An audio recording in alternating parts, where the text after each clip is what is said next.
Hi friends, welcome to Pollachi சமையல் மீனா. இன்றைக்கி நம்ம ஆட்டுக்கால் சூப் எப்படி செய்யலாங்கிறத பார்க்கலாங்களா.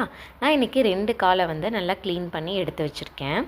இதுக்கு இஞ்சி பூண்டு, ஒரு தக்காளி, கொஞ்சமாக கருவேப்பிலை, சின்ன வெங்காயம் தட்டி வச்சுருக்கேன். இப்போ 1 by 1 நம்ம ஆட் பண்ணிடலாம். ஆட்டுக்கால், அதுக்கப்புறம் இஞ்சி பூண்டு, ஒரு தக்காளி, கருவேப்பிலை, தட்டி வச்சுருக்கிற சின்ன வெங்காயம், அதுக்கப்புறம் மஞ்சத்தூள், அதுக்கப்புறம் ரசப்பொடி, கொஞ்சமாக பெப்பர், அதுக்கப்புறம் 2 செம்பு தண்ணி ஊற்றிட்டு நல்லா மிக்ஸ் பண்ணி விட்டுறணும்.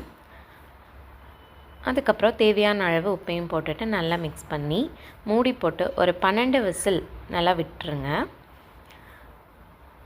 பாருங்கள், விசில் விட்டு எடுத்தாச்சு. இது ஃபுல்லாக நைட்டு அதோட எசன்ஸ் அதுலேயே இறங்கணும். பாருங்கள், இதில் இந்த எண்ணெய் மிதக்குது. இதுக்கு பேர் கொலாஜன் சொல்லுவோம். இந்த மூட்டு வலிக்கு எல்லாமே ரொம்ப ஹெல்ப்ஃபுல்லாக இருக்கும். பாருங்கள், இதுக்கப்புறம் இதை நல்லா சுண்ட வச்சு நம்ம வேறொரு பாத்திரத்துக்கு மாற்றி எடுத்துக்கலாம். பாருங்கள், சூப்பராகவே இருக்குது. என்னோடய சேனல் உங்களுக்கு பிடிச்சிருந்தா லைக் பண்ணுங்கள், ஷேர் பண்ணுங்கள், சப்ஸ்கிரைப் பண்ணுங்கள்.